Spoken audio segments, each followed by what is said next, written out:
Friends, today we will see about determination of wavelength of a spectral line using transmission grating. See, in last lecture we have already discussed about the grating plate. It is a simply plain glass plate, and with the help of fine quality of diamond, the lines, parallel lines are scratched over it. See,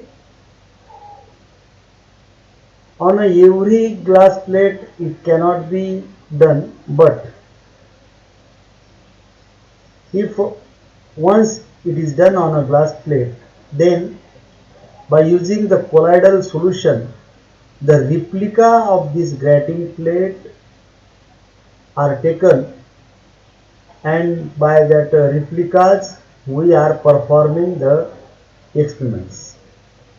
See now, if there are two parallel lines and the spacing between that parallel lines is nothing but a opaque portion, and due to that opaque portion we get the diffracted light. Here in this picture, in this diagram, you can easily see this is nothing but an optical bench. On this optical bench, this source is mounted, and here is the grating plate. This grating plate also mounted on a stand, and see, on this side there is a spectrometer for observing the spectral lines for first order and second order for right side, and first order and second order for left hand side. See now, in the laboratory, the grating spectrum of a given source of light is obtained by using a spectrometer, just we have discussed it, and initially all the adjustment of the spectrometer are made, and it is adjusted for parallel rays of Sisters method. See friends, whenever we are performing the experiment of a dark room, and particularly with the help of a spectrometer, we have to arrange, we have to make the spectrometer for Sisters method. Sisters method is the method for removing the parallaxa, which is we can say a defect, optical defect. For parallel light we have to adjust it. See how it is done. It is also another part how it is done, but just we will discuss in concern with this Sisters method, that alternately we have to rotate around the axis of spectrometer, around the axis of prism table, the telescope in clockwise or anti-clockwise direction, and at the same time we have to rotate the prism table also. Then one position is there, that though we are rotating the prism table towards right hand side or left hand side, to our clockwise or anti-clockwise direction, the spectrum or the lines does not goes uh, in that direction clockwise, means it follows only one direction, and that is nothing but a Sisters method.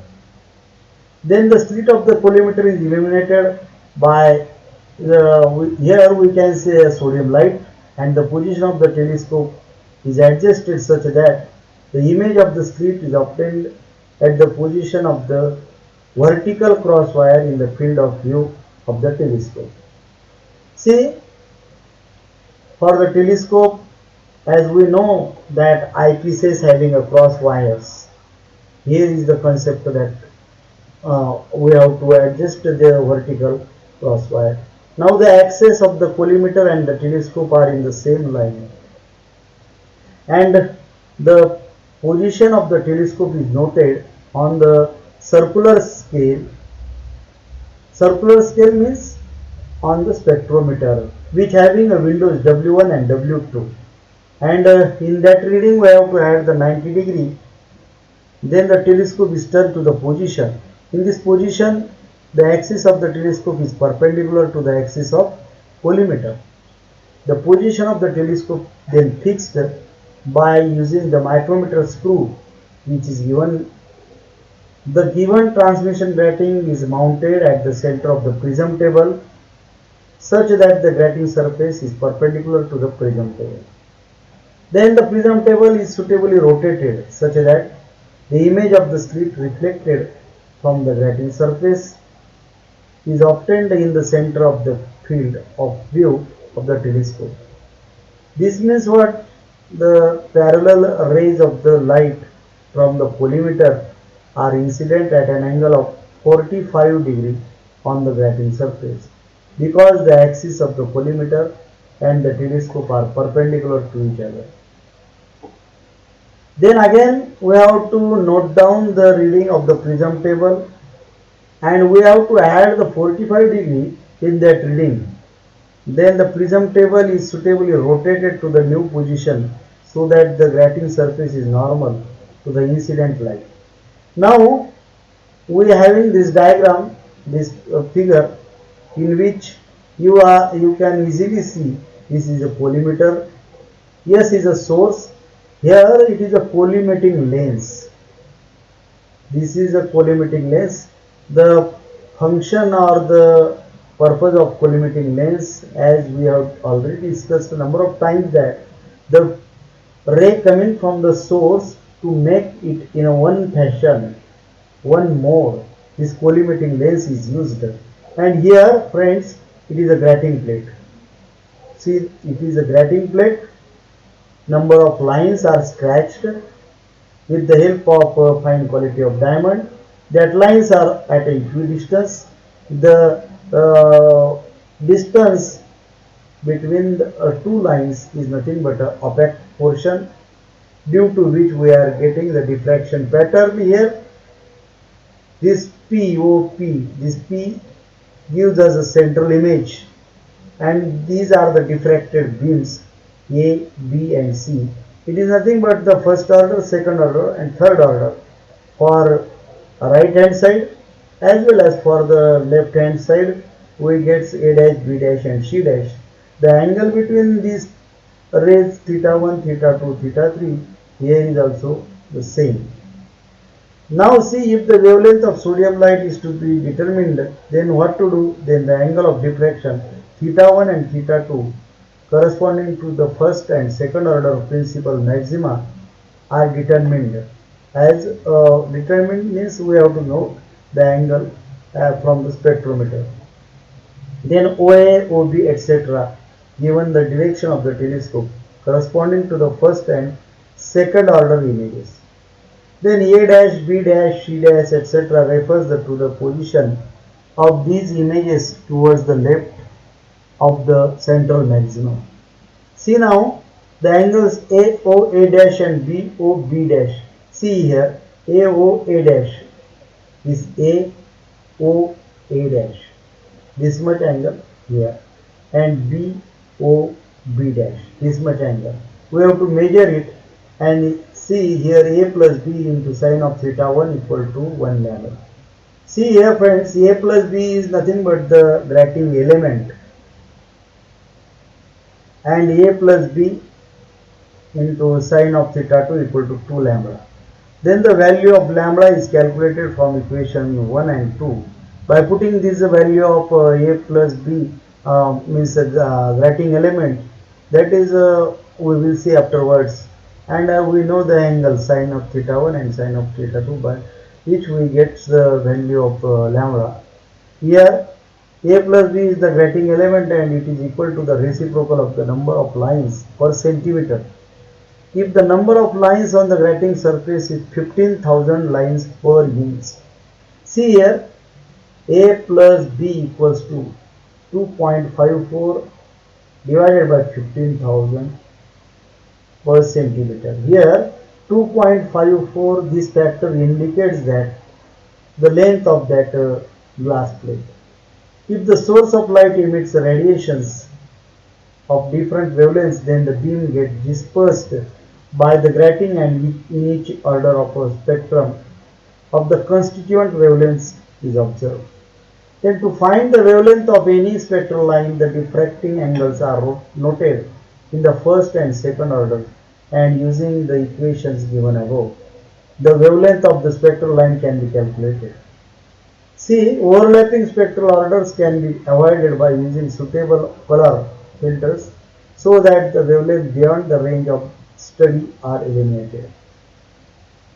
With a diffraction grating, the wavelength of the spectral line can be determined very accurately.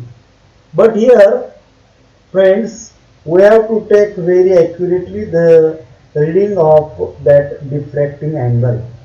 This method involves only the accurate measurement of the angles of diffraction. Now here, as an example, we can take the lambda, that is a 6000 angstrom unit for sodium source, and we have to convert it in centimeter.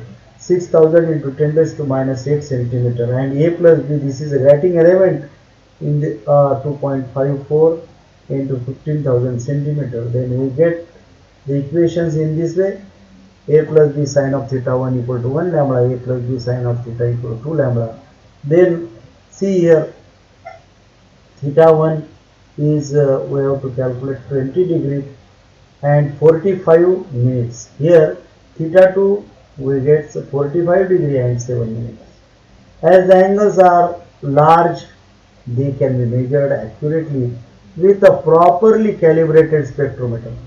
This is the very important condition, that the calibration should be very proper for the spectrometer. Means when we are observing the readings, the angles through the window 1 and window 2, the number of lines per inch or centimeter is given on the grating plate by the manufacturer, and hence A plus B can be calculated. Whenever we will come in the laboratory, at that time you can ask us to show the grating plate or grating element. This is nothing but one of the optical instrument.